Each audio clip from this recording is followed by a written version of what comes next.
오늘 우리가 읽은 사도행전 15장 말씀은 지금 사도행전 전체를 놓고 생각해 본다면 거의 한가운데 해당되어지는 부분이라고 이야기할 수 있습니다.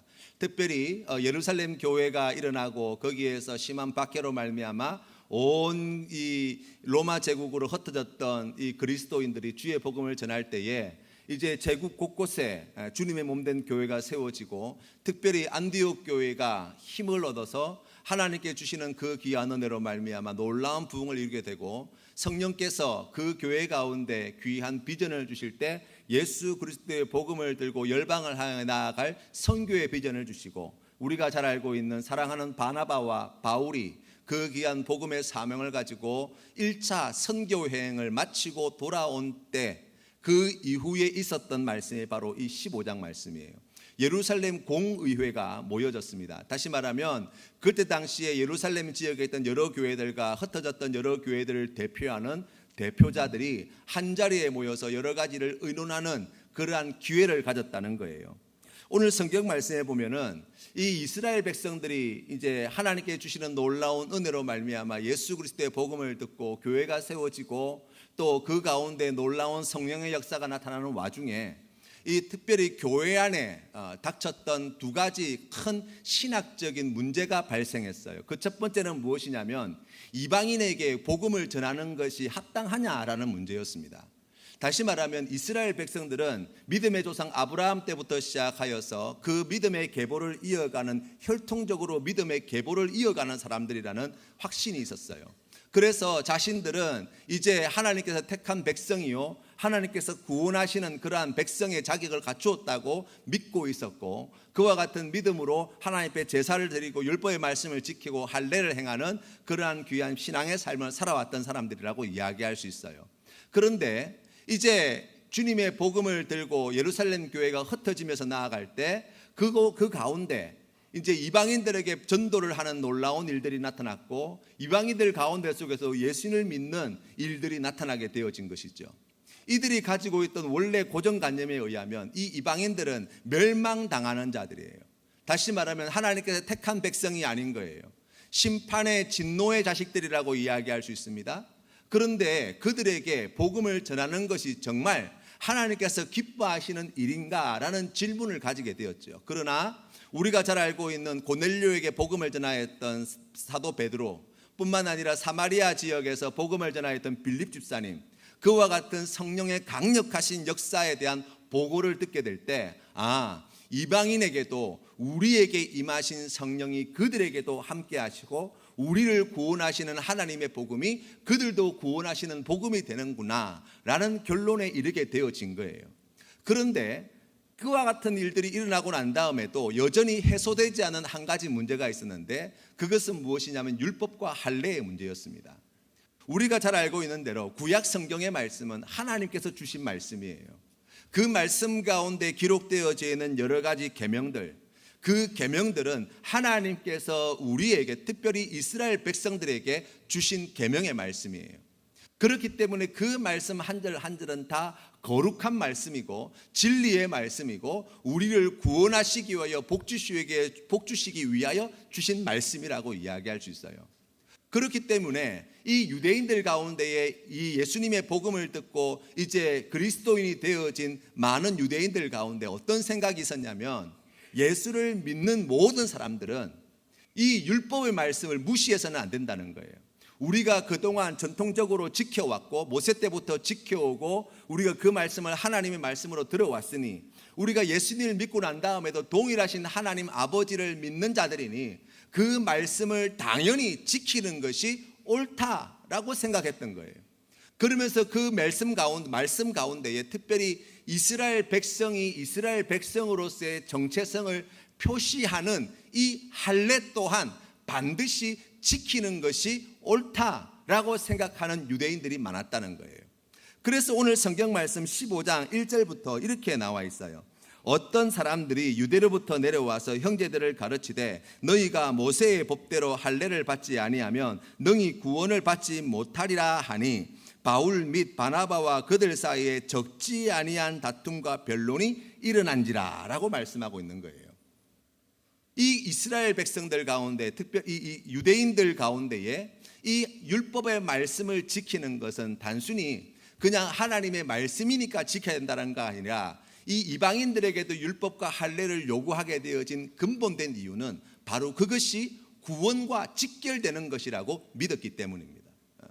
하나님의 백성이라고 한다면, 구원받은 하나님의 백성이라고 한다면 그 율법의 말씀을 지키는 것이 옳고, 율법의 말씀을 지키는 자가 구원받은 하나님의 백성이 되어진다라는 믿음을 가지고 있었던 거예요.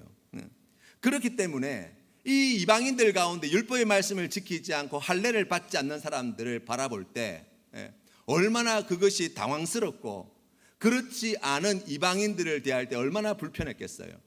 그래서 그러한 이야기들이 교회 안에 오고 가면서 상처받는 유대인들이 생기고, 또 그것 때문에 교회에 분란이 일어나고, 또 그것 때문에 상처받고 고통당하는 이방인 출신 그리스도인들이 생기다 보니까 이제 예루살렘 공의회에서 이 문제를 본격적으로 다루게 되어진 것입니다. 갈라디아서 3장 23절 말씀에 보시면 이렇게 나와 있어요. 믿음이 오기 전에 우리는 율법 아래에 매인바 되고 계시될 믿음의 때까지 갇혔느니라. 이같이 율법이 우리를 그리스도께로 인도하는 초등교사가 되어 우리로 하여금 믿음으로 말미암아 의롭다 함을 얻게 하려 함이라 라고 말씀하고 있어요. 다시 말하면 우리가 구원을 얻은 것은 무엇 때문에 구원을 얻은 것입니까? 율법의 말씀에 온전하여서 구원을 얻은 게 아니에요. 우리가 할례를 받아서 구원을 얻은 것이 아닙니다. 왜 그렇습니까? 우리를 구원하는 능력은 예수 그리스도의 십자가에 있기 때문이에요. 예수 그리스도께서 나를 위하여 십자가에 달려 죽으시고 부활하시고 승천하셔서 다시 이 땅에 재림주로 오심을 믿는 모든 자에게 하나님께서는 그 믿음으로 말미암아 구원을 얻게 하신다는 거예요. 왜 그렇습니까? 우리는 율법의 말씀을 다 지킬 수 있는 존재가 아니기 때문이에요. 사실은 예수님 시대에도 바리새인들은 그와 같은 생각에 철두철미했던 사람입니다. 어릴 때부터 율법의 말씀으로 잘 훈련받았던 사람이고, 우리가 잘 알고 있는 사도 바울이 바리새인 출신인데 그가 고백하기를 어릴 때부터 말씀을 배우고 또 익히고 그 말씀대로 살아서 율법으로는 내가 완전한 자라 온전한 자라고 스스로 자인할 만큼 그와 같은 귀한 삶을 살아가는 사람이라고 이야기할 수 있어요. 그럼에도 불구하고 우리가 잘 알고 있는 대로 그 율법의 말씀을 지키고 또 지키고 지킨다 하여도, 그럼에도 불구하고 우리가 결코 하나님을 만족시킬 수 없는 죄인임을 부인할 수 없는 거예요. 왜 그렇습니까? 100만 가지의 율법을 다 지킨다고 하여도 단 한 번의 죄로 말미암아 우리는 그 죄값을 받게 되어 있고, 그 죄의 결과가 무엇입니까? 사망이에요. 심판이에요. 그렇기 때문에 결코 인간은 율법으로 구원함을 받을 수 없다는 것이죠. 그래서 갈라디아서 2장 23절 24절 말씀에서 이야기하는 것이, 율법이라고 하는 것이 하는 그 역할이 무엇이냐라고 이야기하면 초등교사와 같이 우리를 그리스도께로 인도하게 한다는 거예요. 왜 그렇습니까? 율법으로 말미암아 우리가 비로소 죄인임을 깨달을 수 있기 때문이에요. 도둑질하지 말라는 계명이 있기 때문에 우리가 하나님 앞에 도둑질한 죄인임을 깨닫는다는 거예요. 살인하지 말라는 계명이 있기 때문에 우리가 주님 앞에서 살인한 살인자됨을 깨달아 알게 되어진다는 거예요. 그것이 율법이 가지고 있는 바로 역할이라고 이야기할 수 있습니다. 그럼에도 불구하고 유대교에 오랫동안 익숙하였던 많은 그리스도인들이 생각할 때 예수 그리스도의 이름을 믿는 믿음으로 구원을 받았음에도 불구하고 하나님께서 주신 말씀인 이 율법의 말씀도 지키는 것이 구원받은 하나님의 백성으로 마땅한 일이라고 이야기하게 되어진 거예요. 그와 같은 문제들이 생겼다라고 성경은 우리에게 말씀합니다. 뿐만 아니라 우리가 오늘 성경 말씀을 통해서 보게 되어지면 이 율법의 말씀이 구원의 문제와 직결됨과 동시에 또 한 가지 중요한 의미를 가지게 되어지는데, 이 율법과 할례 문제를 이 유대인들이 주장하게 되어지는 이유가 무엇인고 하니, 처음에는 이스라엘 백성들은 이방인이 구원을 받느냐 안 받느냐를 가지고 고민했어요. 그런데 성령께서도 그들 가운데 임하시고 그들에게도 복음이 전해질 때 구원받는 놀라운 역사가 일어나는 것을 보게 되었습니다. 그럼에도 불구하고 율법과 할례를 주장하게 되어진 이유, 바로 구원받은 하나님의 백성으로 이제 인치심을 받을 때에 이 유대인들은 어떻게 생각했냐면, 그들도, 이방인인 그들도 유대인과 같은, 우리와 같은 자가 되어야 된다고 생각했다는 거예요. 여러분, 우리가 생각해 보면 이 사회학에서 이야기하는 섬우주화라는 용어가 있는데요, 이게 무슨 말이냐면 똑같은 가치관을 가진 사람끼리 집단을 만들어서 그 내부에만 서로 소통하는 현상을 일컫는다고 합니다. 다시 말하면 나와 다른 색깔, 나와 다른 가치관, 나와 다른 신앙, 나와 다른 색깔을 가지고 있는 사람들은 거기에 소속되지 않겠지요. 그러다 보니 그 가운데 이 섬우주화라는 용어가 설명해 주는 말을 가지고 설명해 본다면, 이 유대교에 빠져 있었던 이 그리스도인들, 유대교의 영향을 심각하게 받았던 이 그리스도인들은 교회 안에서도 그 복음으로 말미암아 구원을 받았음에도 불구하고 자신과 같은 가치관, 자신과 같은 신앙관을 가지고 있지 않는 사람들은 배척해 왔던 거예요. 그로 말미암아 교회가 분란에 빠지고 그로 말미암아 여러 가지 갈등 상황들이 빚어졌다고 이야기할 수 있습니다. 그런데 중요한 것은 무엇입니까? 거기에서 멈추는 것이 아니에요. 더 많은 사람들이 자기와 같아지기를 바라는 마음으로 자기와 같은 자로 만들려고 애쓰고 수고하는 일들이 나타난다는 거예요.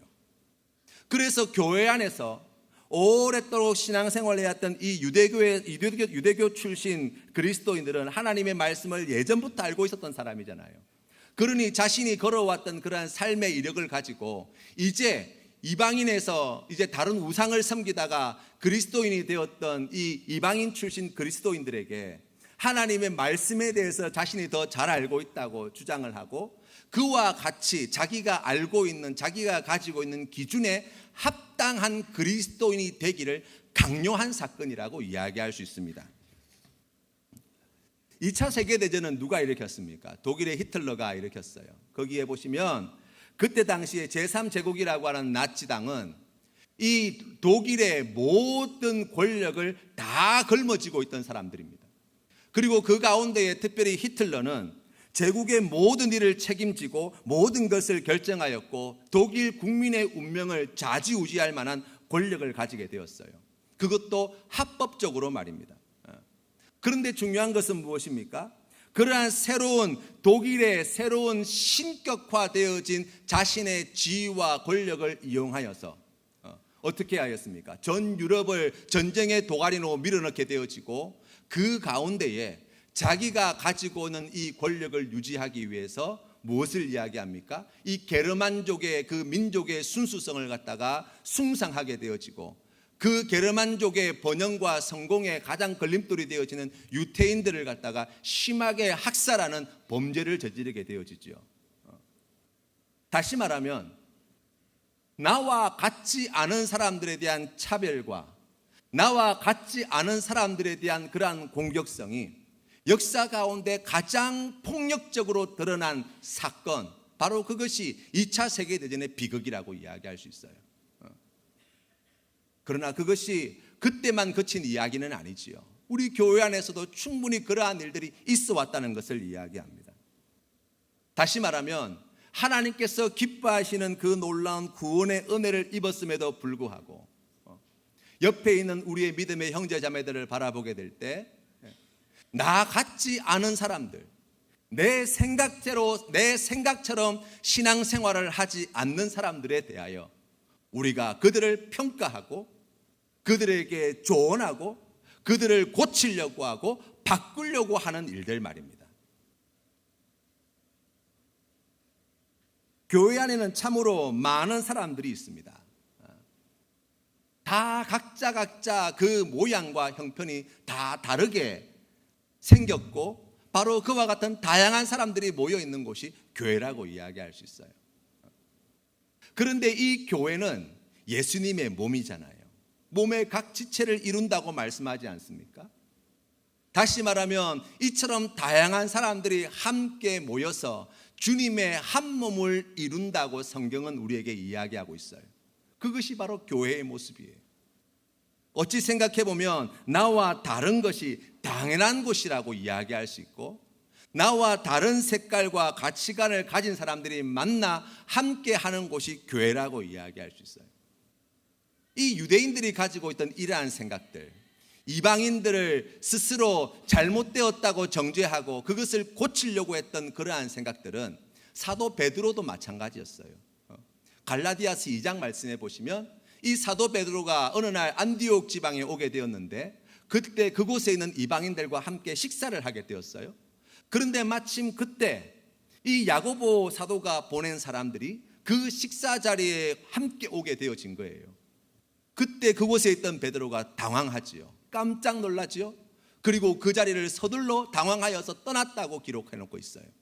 그것을 사도 바울이 알고 이 사도 베드로를 심하게 책망하는 말씀들이 갈라디아서 2장 11절부터 14절 말씀에 나와 있어요. 그 14절 말씀에 보시면 이렇게 나와 있습니다. 그러므로 나는 그들의 복음의 진리를 따라 바르게 행하지 아니함을 보고 모든 자 앞에서 게바에게 이르되, 내가 유대인으로서 이방인을 따르고 유대인답게 살지 아니하면서 어찌하여 억지로 이방인을 유대인답게 살려 하려느냐 하였노라. 아멘.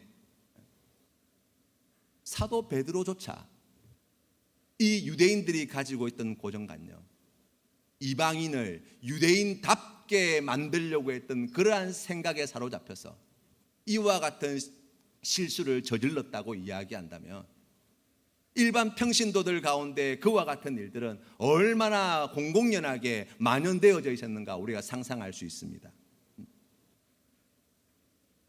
유대인들에게 있어서 이방인은 상종조차 하지 말아야 될 사람들이었습니다. 같이 말을 섞는 것조차 터부시 되어졌던 사람들이에요. 왜 그렇습니까? 자기들은 구원받은 하나님의 백성인데 이 인간들은 우상 숭배하여서 다 심판받아 지옥에 나가 떨어질 인간들이거든요. 나는 아브라함의 자손인데 이들은 멸망받을 바로 이방인들의 후손들이거든요. 그러니 그 마음 가운데 가지고 있던 교만함과 그 차별하는 마음이 얼마나 강력했겠어요. 그런데 교회 안에서 함께 만나게 됐어요. 예수님을 같이 믿게 됐다고요. 성령님도 그들 가운데 함께 하시는 것이 분명히 보여질 때 그것을 거부할 수는 없었던 거예요.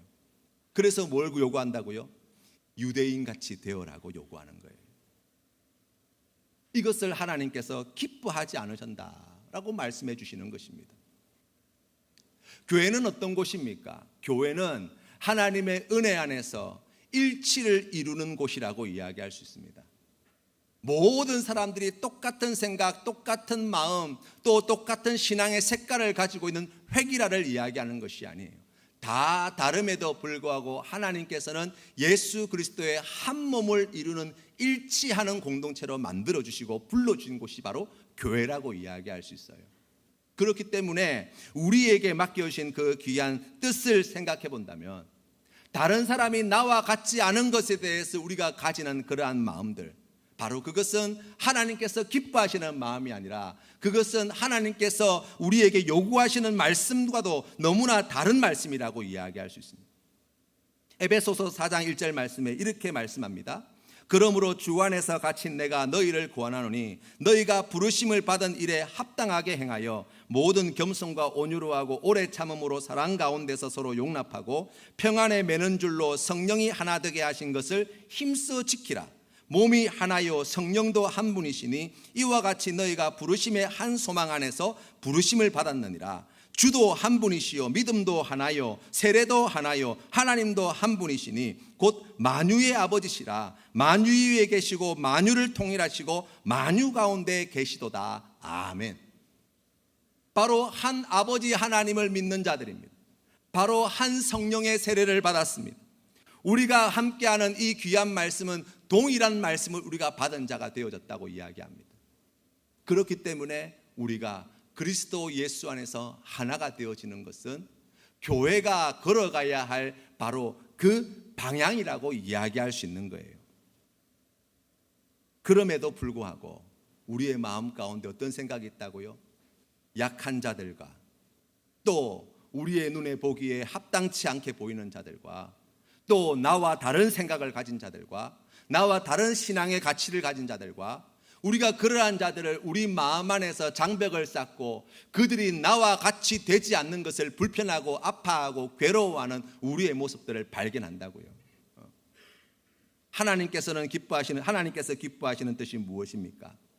약한 자들에게 내가 약한 자와 같이 된 것은 약한 자들을 얻고자 함이요, 내가 여러 사람에게 여러 모습이 된 것은 아무쪼록 몇 사람이라도 구원하고자 함이니 내가 복음을 위하여 모든 것을 행함은 복음에 참여하고자 함이라 고백하였던 이 사도 바울의 고백처럼 우리 하나님께서는 그 약한 한 영혼을 구원하시기 위해서 그들과 함께하는 그리스도인이 되기를 원하셨어요. 우리 주님께서 그렇게 하셨잖아요. 우리 예수님께서 우리를 구원하실 때에 하늘 영광을 버리시고 사람의 몸으로 이 땅에 오셨습니다. 우리와 함께 먹고 주무시고 우리와 함께 고난당하시고 우리가 죽는 죽음을 십자가에서 당하신 분이 우리 예수님이세요. 왜 그렇습니까? 우리를 구원하시기 위함이라는 것. 다시 말하면 십자가에 달리신 예수 그리스도를 보게 되어질 때 우리가 깨달아 알게 되어지는 것은 무엇입니까? 내가 보기에 약한 자들, 내가 보기에 믿음이 없는 자들, 내가 보기에 나와 다른 생각을 가지고 있는 자들, 내가 보기에 여러 가지 나와 다른 신앙의 방향성을 가지고 있는 자들을 우리가 대하게 되어질 때 하나님께서 기뻐하시는 뜻은 그들이 나와 같이 되는 것이 아니라 내가 그들이 있는 곳에 함께 내려가는 겸손과 온유와 오래 참음으로 그들과 함께하는, 그들을 용납하는 바로 그러한 믿음의 삶을 살아가는 것, 바로 그것이 교회의 일치를 이루는 가장 귀한 방법이 되어진다고 성경은 우리에게 말씀해 주시는 거예요. 그 일을 누가 하십니까? 성령님이 하시는 거예요. 우리 가운데 성령 하나님께서 그와 같은 일을 이루신다고 성경은 우리에게 말씀해 주십니다. 로마서 14장 1절 말씀에 믿음이 연약한 자를 너희가 받되 그의 의견을 비판하지 말라. 어떤 사람은 모든 것을 먹을 만한 믿음이 있고 믿음이 연약한 자는 채소만 먹느니라. 나에게 역사하신 하나님, 나를 이 믿음의 자리로까지 인도해 주신 우리 하나님은 그와도 함께하여 주실 뿐만 아니라 그의 인생 가운데도 그 놀라운 일들을 지금 진행하고 계심을 믿어야 할 줄로 믿습니다. 우리가 그러할 때 나와 다른 생각을 가지고 있지만 내가 볼 때 연약하고 부족하지만 그러나 예수 그리스도 안에서 함께 한 몸이 되어지는 귀한 은혜와 기쁨을 누리게 되어진다고 성경 말씀은 이야기합니다. 그렇다면 우리가 성령 안에서 이렇게 함께 나아가는 교회가 되기 위해서는 무엇을 해야 합니까? 라고 이야기할 때 오늘 성경 말씀 15장 말씀을 살펴보면 제일 첫 번째로 6절 말씀에 이렇게 나와 있습니다. 사도와 장로들이 이 일을 의논하러 모여 라고 나와 있습니다. 다시 말하면 나와 다른 사람이 있고 나와 생각이 다르고 내 눈에 보기에 연약하고 부족한 사람들이 있을 때 우리가 함께 일치를 이루기 위해서 해야 될 일, 힘써야 할 일이 무엇입니까? 모이는 데 힘을 써야 돼요. 여기에서부터 성령의 역사는 시작한다고 이야기할 수 있어요. 만나야 합니다. 함께 해야 합니다. 그럼에도 불구하고 그들과 함께 하기를 힘써야 합니다. 하나님 앞에 모이기를 힘쓰는 자들이 되어야 되는 거예요. 그 가운데 성령께서 역사하여 주셔서 우리가 성경 말씀에서 본 것과 같이 나와 다른 자들이 예수 그리스도의 은혜 안에서 하나가 되어지는, 함께 걸어가는 귀한 공동체가 되어질 수 있다고 말씀하는 거예요. 두 번째는 들어야 합니다. 우리가 오늘 읽은 성경 말씀 앞절 7절 말씀에 보시면 많은 변론이 있은 후에 베드로가 일어나 말하되 라고 시작하고 있어요. 이 예루살렘 공회에 특히 세 그룹이 모였는데요. 한 그룹은 예루살렘 교회에서 온 사도들과 장로들입니다. 또 한 그룹은 바리새파 출신 유대인들이 주축이 되어서 그러한 질문, 이방인들도 율법의 말씀과 할례를 받아야 되지 않습니까? 라는 이야기를 하러 온 자들이 모여 있었어요. 또 한 그룹은 바울과 바나바와 같이 이 이방인들의 입장에서 그들을 변호해 줄 사람들이 함께 그 자리에 모였어요. 그곳에 모여서 무엇하였다고 이야기합니까? 변론하였다고 이야기합니다. 많은 변론이 있은 후에 말을 많이 하라는 이야기가 아니에요. 이 이야기를 통해서 우리가 들어야 할 것이 있어요. 그것은 무엇입니까? 상대방의 이야기를 들어주라는 거예요. 거기에서 일치의 길이 열릴 수 있다고 성경은 우리에게 말씀해 줍니다. 우리는 그렇게 생각합니다. 내가 생각할 때 어리고, 내가 생각할 때 약하고, 내가 생각할 때 믿음이 없는 사람들을 바라볼 때 우리는 다 알고 있다고 착각해요. 그래, 그러니까 네가 하려는 말이 이 말이 아니냐라고 지레 짐작하기가 쉽습니다. 그렇지 않아요. 그것은 우리의 교만함이고, 우리의 오만함이고, 우리의 무지함이라고 이야기할 수 있어요. 똑같은 말이지만 그 말 가운데 담겨 있는 그 사람의 삶의 형편과 조건과 그 말을 하는 그 사람의 진심은 우리가 다 헤아리지 못해요. 그렇기 때문에 어떻게 해야 돼요? 들어봐야 돼요. 끝까지 들어봐야 돼요. 하나님께서 기뻐하시는 하나가 되는 교회는 어떤 교회입니까?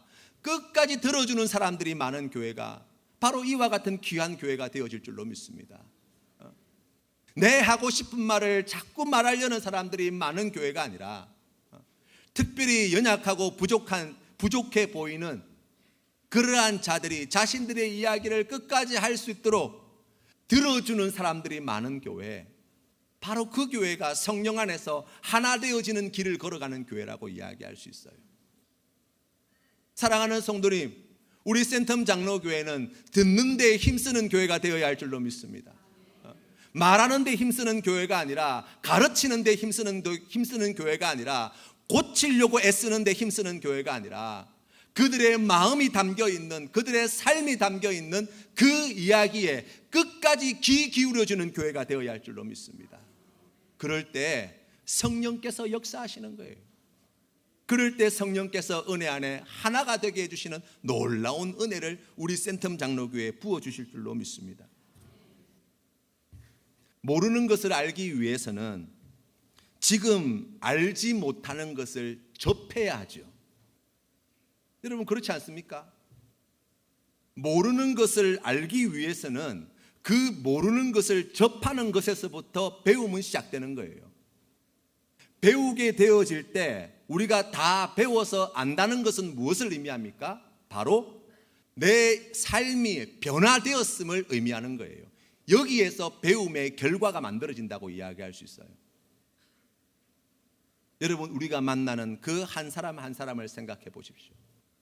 여러분이 정말 알고 있다고 생각하는 그 사람을 정말 알고 계신가? 그 마음이 어떠한지, 그가 어떠한 삶을 살아왔는지, 그가 어떠한 마음에서 그와 같은 이야기를 했는지 다 알고 계십니까? 아니잖아요. 들으셔야 합니다. 들으실 때 깨닫게 되어지고 알게 되어질 때 우리의 마음이 변화되어지고 우리의 생각이 변화되어지고 우리의 마음 안에서 잃어버렸던 그 사랑의 감정이 새롭게 싹트게 되어지는 은혜를 누리게 될 거예요. 도저히 이해하지 못할 사람, 도저히 상종하지 못할 사람, 얼굴을 마주하는 것조차 너무나 괴롭고 피곤한 사람, 어떻게 해야 된다고요? 만나서 들어보셔야 돼요. 우리 안에 스스로 만든 허상일 수가 있습니다. 우리 스스로에게 속아서 그와 같은 마음을 먹고 있는지도 몰라요. 어떻게 알 수 있습니까? 그 사람에 대해서 아직 잘 모르는 게 너무 많아요. 그런데 우리가 그런 결론을 가지고 있는 거예요. 이것처럼 미련한 일이 어디 있어요? 세 번째, 하나님을 바라보아야 합니다. 우리가 오늘 읽은 성경 말씀 12절 말씀해 보시면 온 무리가 가만히 있어 바나바와 바울이 하나님께서 자기들로 말미암아 이방인 중에 행하신 표적과 기사에 관하여 말하는 것을 듣더니 라고 나와 있어요. 다시 말하면 1차 선교여행을 마치고 온 바울과 바나바가 성령 하나님께서 이방인 가운데 어떻게 역사하셨는지, 어떻게 믿는 자의 수가 더하여졌는지 그 귀한 은혜를 보고하게 되어지는데, 그때 사람들은 그 이야기를 통해서 하나님께서 무엇을 하셨는지 듣게 되었다는 거예요. 여러분, 우리가 교회의 일치를 위해서도 이와 같은 동일한 원리가 적용되어진다고 이야기할 수 있습니다. 무슨 말씀입니까? 여러분, 우리가 만나기 불편하고 힘든 사람들을 생각해 보세요. 그 사람들을 주목하여 바라보고 있으면, 온통 우리의 시선이 그 사람에게만 꽂혀 있으면, 여러분, 우리의 마음에 평정심은 찾기가 너무나 어려워요. 하나님께서 기뻐하시는 그 귀한 믿음을 행하는 게 너무나 괴롭고 어렵습니다. 그러나 그 사람은 그러하다 할지라도 우리가 눈을 들어 나를 사랑하여 주시고 나를 구원하시는 하나님을 주목하여 바라보게 되어질 때, 원수에게도 사랑을 행하는 귀한 믿음의 역사가 우리의 삶 가운데 나타나게 되어지는 거예요. 사람을 보며 세상을 볼 때 우리가 만족함을 얻을 수 없습니다. 내 마음 같지 않거든요. 내 마음대로 되지 않습니다. 내 몸에서 난 자식도 내 마음대로 안 되는데 우리가 누구한테 뭘 요구한다는 이야기예요. 눈을 들어 주님을 바라보게 될 때, 그 은혜를 다시금 우리가 확인하고 그 은혜를 다시 맛보아 누리게 될 때, 지금 내 눈앞에 있는 원수와 같은 자들에게 용서할 마음이 생기는 거예요. 그의 모난 부분과 그의 부족함을 용납할 마음이 생기는 거예요. 사랑하는 성도 여러분, 사람 때문에 상처받지 마시기를 바랍니다. 아니, 사람 때문에 상처받고 사람 때문에 눈물 나고 사람 때문에 마음 아프고 사람 때문에 괴로울 때 하나님께서는 뭘 말씀하십니까? 눈을 들어 하나님을 바라보아야 됐다라고 말씀하시는 거예요. 주님 바라보시기를 바랍니다. 십자가에 달려 죽으신 예수 그리스도를 주목하여 바라보시기를 바랍니다. 그리하여서 하나님께서 기뻐하시는 선을 이루시는 우리 귀한 성도님들 다 되시기를 바랍니다. 네 번째로 성경 말씀을 보면 15장 말씀에 보면 선지자의 말씀이 이와 일치하도다 기록된 바라고 말씀하면서 이제 구약의 말씀을 가지고 하나님께서 행하신 놀라운 일들을 설명하고 있어요. 무슨 말씀이냐면, 우리가 교회가 하나 되어지고 일치되어지는 그 귀한 교회로 나아가기 위해서 꼭 기억해야 될 것이 있는데, 그게 무엇이냐면 모든 것의 기준은 말씀이 되어야 된다는 거예요. 목사 말이 아니에요, 여러분. 목사도 사람이어서 옳지 않은 이야기를 할 때가 있습니다. 목사도 사람이어서 잘못된 판단을 할 수 있어요. 우리가 그러한 것을 어렵지 않게 뉴스에서 늘 보잖아요. 얼마나 많은 사람들이 따르고 얼마나 많은 사람들이 칭송하고 박수쳤던 사람들이에요. 그런데 결과가 무엇입니까? 하나님께서 기뻐하시는 선을 이루기보다는 오히려 너무나 부끄러운 죄를 저지르는 주의 종들이 되었다는 거예요. 말씀이 기준이 되어야 합니다. 하나님께서 기뻐하시는 뜻이 무엇인지 알고자 할 때 성경을 펴셔야 되는 거예요.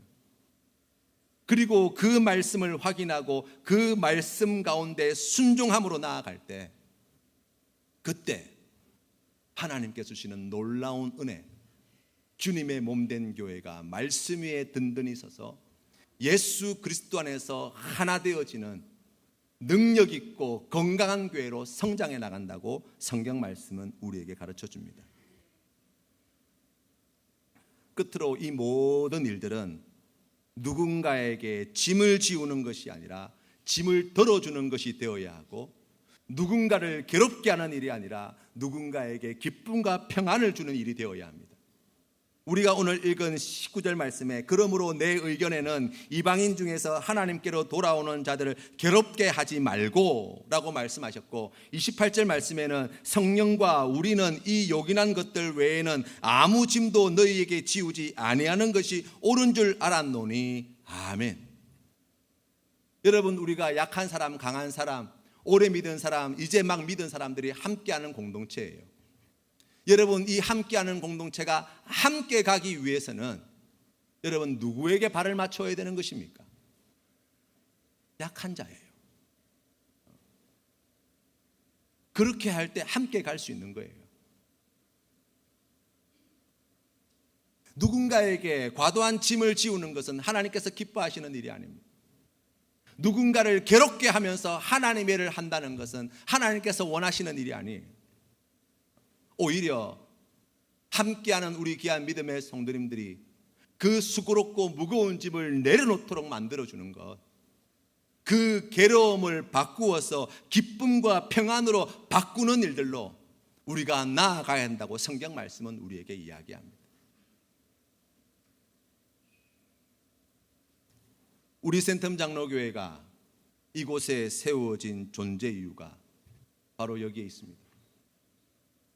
하나님께서 우리에게 원하시는 그 일치를 이루는 일에 함께 나아가기 위하여 세워진 교회, 바로 그것이 우리 센텀 장로교회가 이 땅에 세워진 이유라고 할 것입니다.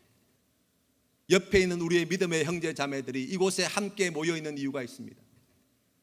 예수 그리스도 안에서 주님의 한 몸을 이루어서 하나님께서 기뻐하시는 뜻에 일치되게 나아가는 것, 함께 나아가는 것, 누구도 뒤로 처지는 사람 없이, 누구도 나가 떨어지는 사람 없이 함께 주님께서 기뻐하시는 이 귀한 믿음의 길을 걸어가는 공동체, 바로 그것이 센텀 장로교회가 되어야 되는 거예요.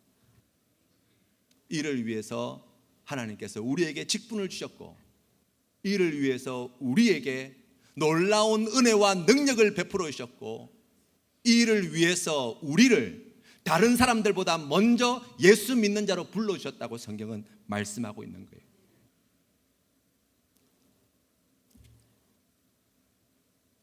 올해 하반기 가장 귀한 사역은 우리 예수사랑 전도축제 사역이라고 이야기할 수 있습니다. 그동안 우리가 하나님의 말씀을, 또 우리가 지역에 있는 어려운 분들을, 또 해외에 있는 또 어려운 분들을 돕기 위하여 여러 가지 사역들을 감당하였습니다. 그러나 이제 하나님께서는 이 사도행전 말씀을 통하여서 우리 센텀 장로교회가 이제는 주님의 복음을 들고 담대히 외치는 교회가 되어야 한다고 말씀합니다. 이 귀한 사역에 예외란 존재하지 않는 거예요. 우리가 함께 하나 되어서 함께 이 귀한 사역에 나아가는 것, 우리 하나님께서 기뻐하시는 일입니다. 우리가 이 한 마음으로 주님 앞에 나아가서 헌신하며 섬기며 나아갈 때 하나님께서 주님의 몸된 센텀 장로교회를 통하여 놀라운 역사를 이루어 주실 줄로 믿습니다. 함께 기도하겠습니다.